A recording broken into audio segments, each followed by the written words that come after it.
कथा है कि किस भूल से सती माता और पार्वती जी की अज्ञानता के अभिनय से श्री रामचरितमानस का अवतरण हुआ था।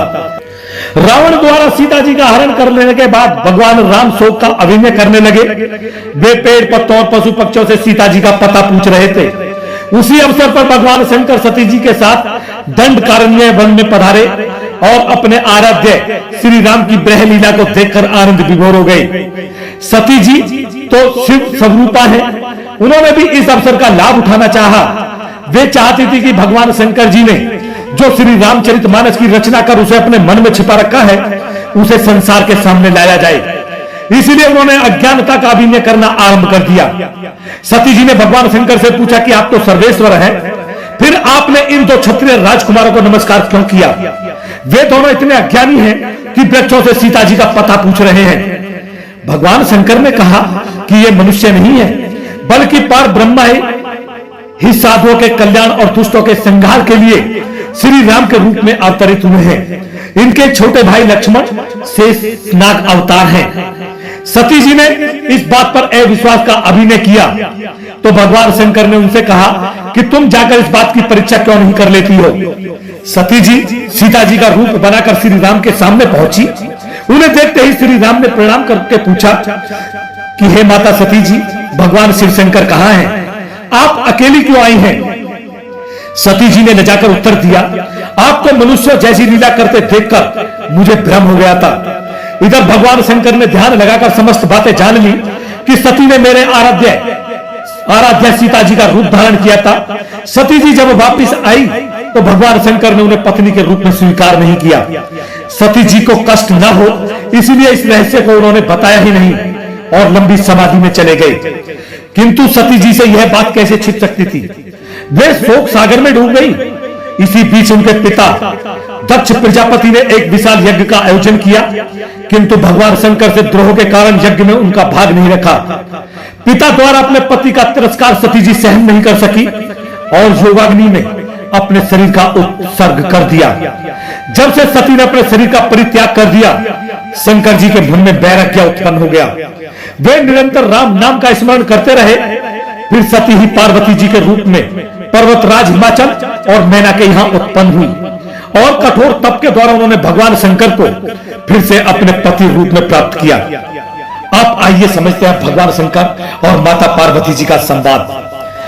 पार्वती जी ने अपने सती जन्म वाले अज्ञान का अभिनय करना शुरू कर दिया और भगवान शंकर से बोली, यदि आप मुझ पर प्रसन्न हैं और सचमुच मुझे अपनी दासी जानते हैं तो हे प्रभु, आप श्री रघुनाथ जी की नाना प्रकार की कथा कहकर मेरा अज्ञान दूर कीजिए। नाथ, कल्प वृक्ष की छाया में जो रहता है वह दरिद्र नहीं रह जाता। आप ज्ञान के कल्प वृक्ष हैं और मैं आपकी छाया में रहती हूँ, लेकिन ज्ञान रूपी धन से दरिद्र हूँ। मेरी इस दरिद्रता को दूर कीजिए। मैं हाथ जोड़कर विनती कर रही हूँ, मैं अपने पहले जन्म के भ्रम के कारण आज भी दुखी हूँ। मेरे इस दुख को दूर कीजिए। मुझे अब पहले जैसा मोह नहीं है, अब तो मेरे मन में राम कथा सुनने की रुचि है। तब भगवान भोलेनाथ माता पार्वती को सुनाते हैं, तो बड़े ध्यान से सुने। होयति आरती पूछो सुर राया, रघुपति कथा कहूं कर दाया। राम सिया राम जय जय राम। हो प्रीतम सो कारण कहूं विचारी,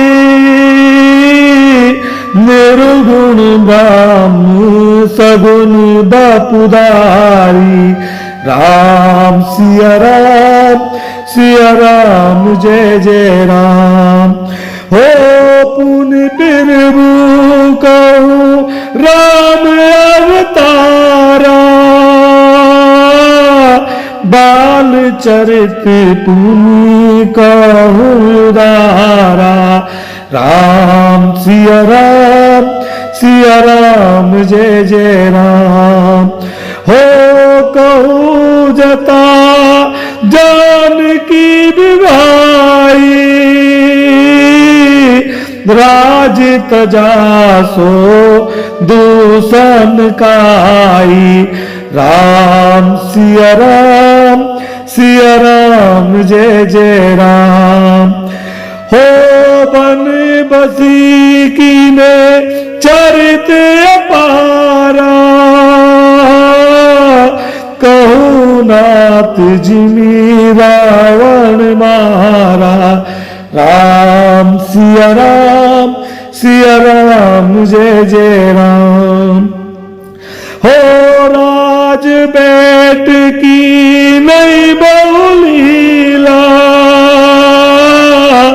सकल कहूँ शंकर सुख लीला। राम सिया राम जय जय राम। बौरी कौ करुणायतन कीन जो अचरज राम। फिर जसहित रघुवंश मणि किमी गौने निज राम।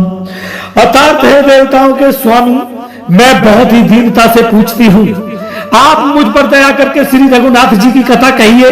पहले तो वह कारण विचार कर बतलाइए जिसमें निर्गुण ब्रह्मा सगुण रूप धारण करता है। फिर श्री रामचंद्र जी के अवतार जन्म की कथा कहिए तथा उनका उदार बाल चरित्र कहिए। फिर जिस प्रकार उन्होंने श्री जानकी जी से विवाह किया वह कथा कहिए। और फिर यह बतलाइए कि उन्होंने जो राज्य छोड़ा सो किस दोष से। फिर उन्होंने वन में रहकर जो अपार चरित्र किए तथा जिस तरह रावण को मारा वह कहिए। हे सुख स्वरूप हे शंकर, फिर आप उन सारी लीलाओं को कहिए जो उन्होंने राज सिंहासन पर बैठकर की थी। फिर वह अद्भुत चरित्र कहिए जब श्री रामचंद्र जी प्रजा सहित अपने धाम को गए। पार्वती जी की अज्ञानता के अभिनय से हुआ श्री रामचरितमानस का अवतरण। तो ध्यान से सुने। पार्वती जी शंकर जी से कहती है कि आपने बतलाया था कि दशरथ नंदन श्री राम ब्रह्म है। मैंने परीक्षा कर उन्हें ब्रह्म ही पाया, किंतु कुछ ऐसे प्रश्न हैं जिससे बुद्धि में संतोष नहीं होता। जैसे ब्रह्म को अजन्मा आज कहा जाता है, किंतु श्री राम तो महाराज दशरथ और कौशल्या से जन्मे हैं, फिर वे अज कैसे हुए? ब्रह्म को ज्ञान रूप कहा जाता है, किंतु श्री राम तो पेड़ पौधे और पशु पक्षियों से सीता जी का पता पूछ रहे थे। जैसे हे खग मृग हे मधुकर श्रेणी, तुम देखी सीता मृग नैनी। राम सिया राम जय जय राम। क्या उन्हें यह भी ज्ञान नहीं था कि पेड़ पौधे और पशु पक्षी उनके प्रश्नों का उत्तर नहीं दे सकेंगे? ब्रह्म को निराकार माना जाता है, किंतु श्री राम तो हाड़ मांस के बने मानव है। ब्रह्म अमर होता है, किंतु दशरथ नंदन श्री राम तब पृथ्वी पर थे, किंतु आज नहीं है। ब्रह्म व्यापक माना जाता है, श्री राम यदि ब्रह्म होते तो वे व्यापक होते, फिर महाराज दशरथ उनके वियोग में मरना नहीं चाहिए था। इनके अलावा श्री राम जी के और भी जो अनेक रहस्य छिपे हुए भाव अवतार चरित्र हैं, उनको कहिए। आपके ज्ञान अत्यंत निर्मल है। हे प्रभु, जो बात मैं भी पूछी हो उसे भी आप छिपाकर न रखिएगा। वेदों में आपको तीनों लोकों का गुरु कहा है। पार्वती जी के सरल सुंदर और छल रहित प्रसन्न शिव जी के मन को बहुत अच्छे लगे। शंकर जी के हृदय में सारे रामचरित्र आ गए। प्रेम के मारे उनका शरीर पुलकित हो गया और नेत्रों में जल भर आया। पार्वती जी ने अज्ञानता का ऐसा उत्तम अभिनय किया कि भगवान शंकर को उनके अज्ञान पर तरस आ गया और उन्होंने बीटा व्यंग करते हुए कहा, एक बात नहीं मोहि सुहानी, जद्यपि मो बस कहूं भवानी। राम सिया राम जय जय राम। हो तुम हो जो कहा राम को आना, जय ही सुरती गाव धरई मुनि जाना। राम सिया राम जय जय राम। कही सुनैयस अधम गिर से जैनो पिशाच, पासंडी हरिपद विमुख जाने झूठ न साच। अर्थात है पार्वती, एक बात मुझे अच्छी नहीं लगी, यद्यपि वह तुमने मोह के बस में होकर ही कही है। तुमने तो यह कहा कि वे राम कोई और हैं, जिन्हें वेद गाते और मुनिजन जिनका ध्यान करते हैं, जो मोह रूपी पिशाच के द्वारा ग्रस्त है, पाखंडी है, भगवान के चरणों से विमुख है और जो झूठ सच कुछ भी नहीं जानते, ऐसे अधम मनुष्य ही इस तरह कहते सुनते हैं। रामायण के सबसे प्राचीन आचार्य भगवान शंकर ही हैं। उन्होंने रामचरित का वर्णन 100 करोड़ श्लोकों में किया है। भगवान शंकर ने पार्वती जी को समझाने के लिए सच्चरित मानस सुनाते हुए कहा, राम कथा सुंदर करतारी, संशय व्यागे उड़ाव निहारी। राम सिया राम जय जय राम। हो राम कथा कली बिटप कुठारी, सादर सुनोगे रे राजकुमारी। राम सिया राम जय जय राम। श्री रामचंद्र जी की कथा हाथ की सुंदर ताली है जो संध्या रूपी पक्षियों को उड़ा देती है। फिर राम कथा कलयुग रूपी वृक्ष को काटने के लिए कुल्हाड़ी है। हे गिरिराज कुमारी, तुम इसे आदर पूर्वक सुनो। वेद शास्त्रों ने श्री हरि के सुंदर विस्तृत निर्मल चरित्रों का गान किया है। हरि का अवतार जिस कारण से होता है वह कारण बस यही है, ऐसा नहीं कहा जा सकता। अनेकों कारण हो सकते हैं और ऐसे भी हो सकते हैं जिन्हें कोई जान ही नहीं सकता। हे पार्वती, निर्मल रामचरित मानस की वह मंगलमयी कथा जिसे काकभूषण जी ने विस्तार से कहा और पक्षियों के राजा गरुड़ जी ने सुना था, वह श्रेष्ठ संवाद जिस प्रकार हुआ वह मैं आगे कहूंगा। अब तुम श्री रामचंद्र जी के अवतार का परम सुंदर और पवित्र चरित्र सुनो।